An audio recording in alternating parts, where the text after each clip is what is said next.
दोस्तों बहुत बहुत स्वागत है आप सभी का एक बार फिर से। जी हाँ दोस्तों, आज पूरे दिन की कई महत्वपूर्ण और बड़ी खबरें निकलकर सामने आ रही हैं। जानेंगे सभी खबरों को विस्तार से। तो दोस्तों, खबरों में आगे बढ़ने से पहले वीडियो को एक प्यार भरा लाइक जरूर कर दें और ताजा खबरों को जानने के लिए चैनल को सब्सक्राइब भी जरूर कर लें।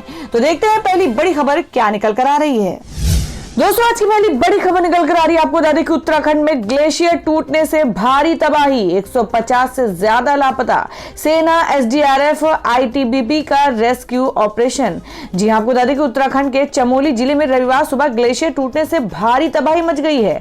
नंदा देवी बायोस्फीयर क्षेत्र में आई इस आपदा से ऋषि गंगा पर बने करीब 13 मेगावाट के ऋषि गंगा पावर प्रोजेक्ट और लौधी गंगा पर बने 520 मेगावाट के तपोवन विष्णुगाड़ हाइड्रो प्रोजेक्ट ध्वस्त हो गए।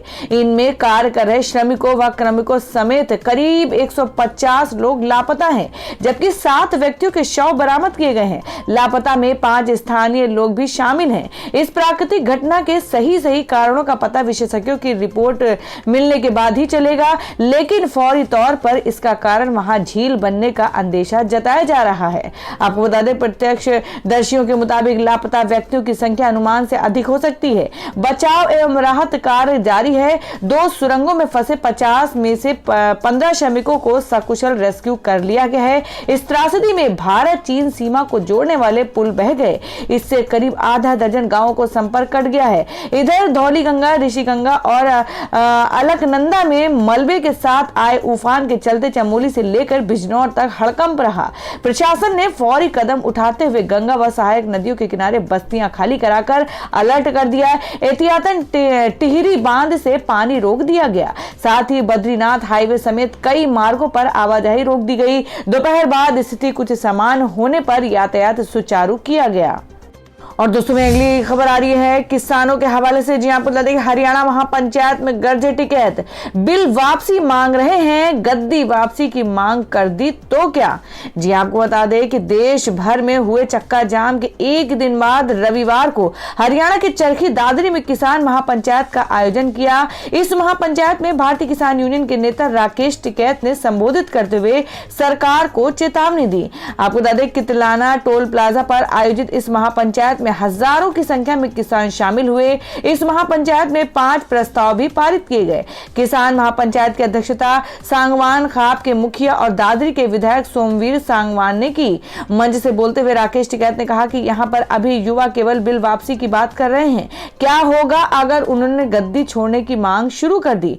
सरकार के पास समय है कि वह बिल वापस ले ले और एमएसपी पर कानून वापस लेकर आ जाए। हम ये बर्दाश्त नहीं करेंगे कि किस तरह से हमारे लोगों को लाल किले में ले जाया गया। राकेश टिकैत ने महापंचायत में ऐलान किया कि जब तक किसानों की मांग पूरी नहीं हो जाती, आंदोलन किसी भी सूरत में खत्म नहीं होगा।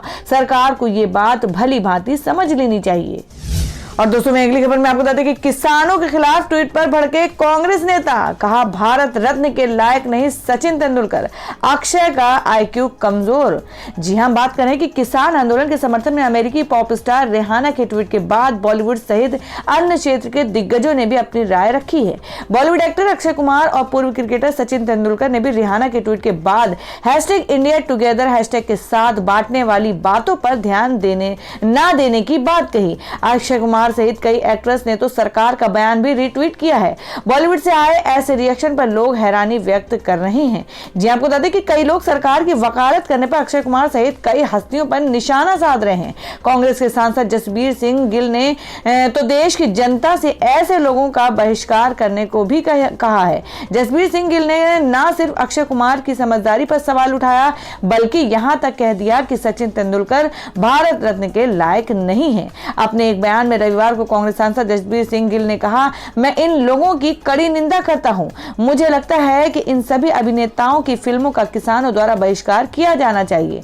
गिल ने आगे कहा कि जो अक्षय कुमार पीएम से ये पूछता है, आप आम खाते हैं, आप और क्या खाते हैं, इससे ज्यादा उसका अक्षय आईक्यू नहीं है। उस आदमी की किसी बात को कोई गंभीरता से नहीं लेता।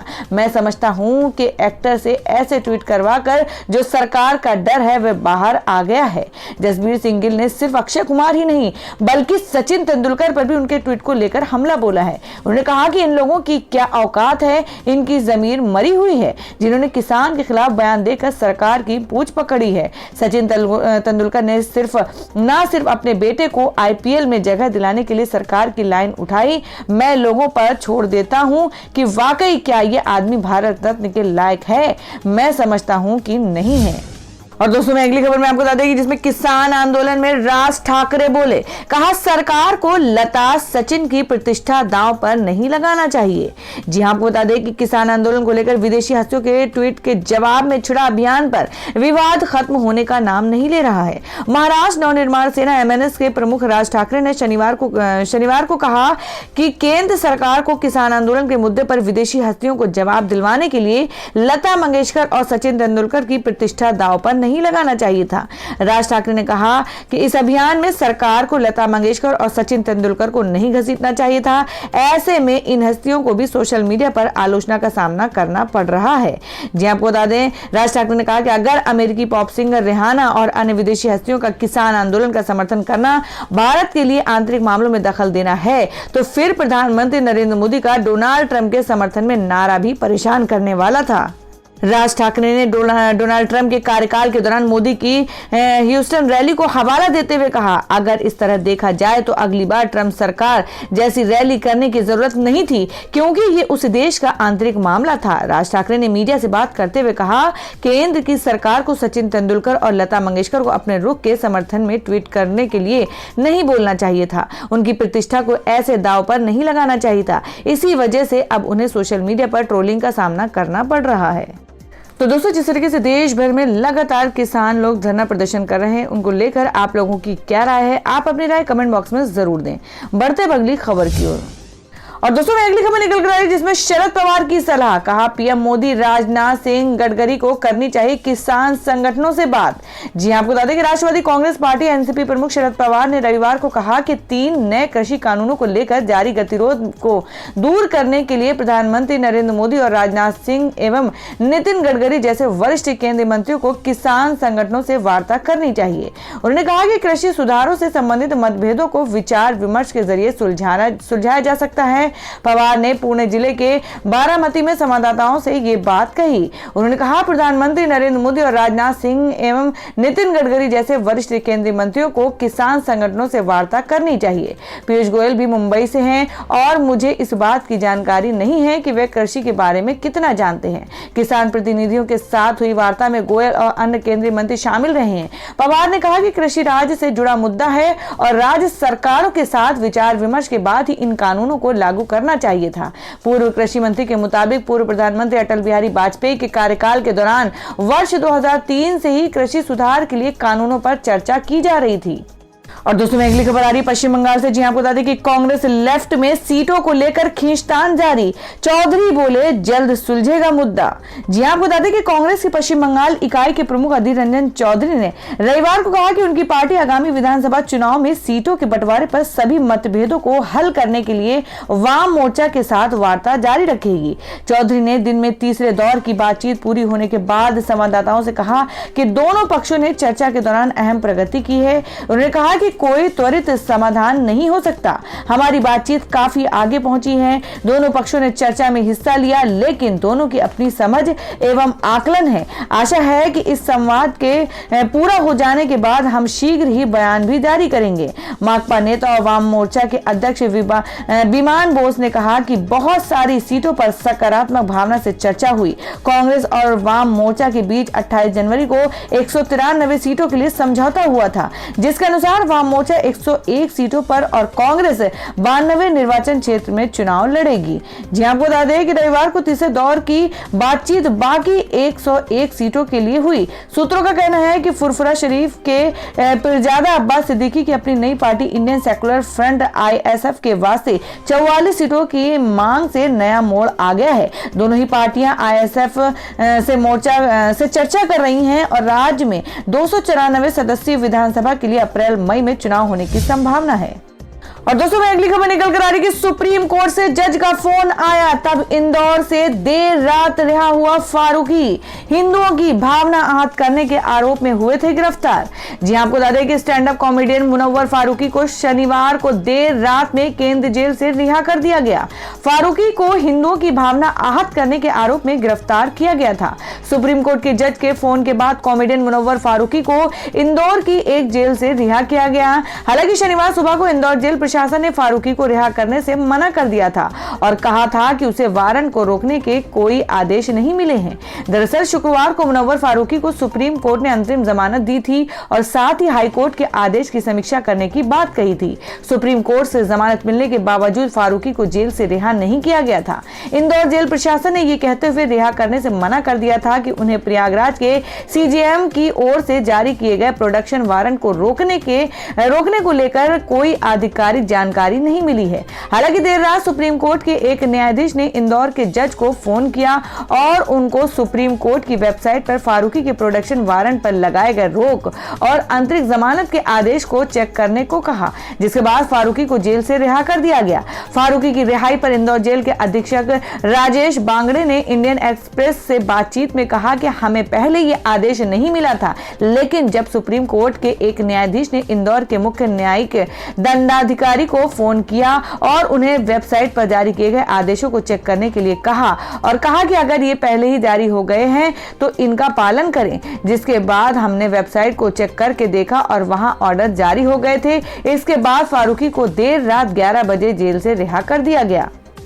तो दोस्तों खबरों में आगे बढ़ने से पहले जान लेते हैं आज के माइंड क्विज के सवाल को। आज का सवाल है आपको बताना है कि श्रीलंका की राजधानी कहाँ है।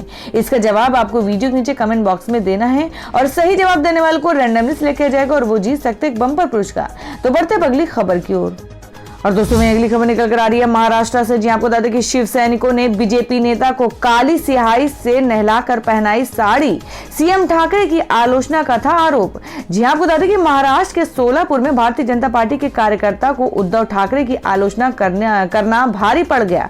शिवसेना कार्यकर्ताओं ने रविवार को सोलापुर में कथित तौर पर बीजेपी कार्यकर्ता को पहले काली स्याही से नहलाया और फिर उसे जबरदस्ती साड़ी पहनाई।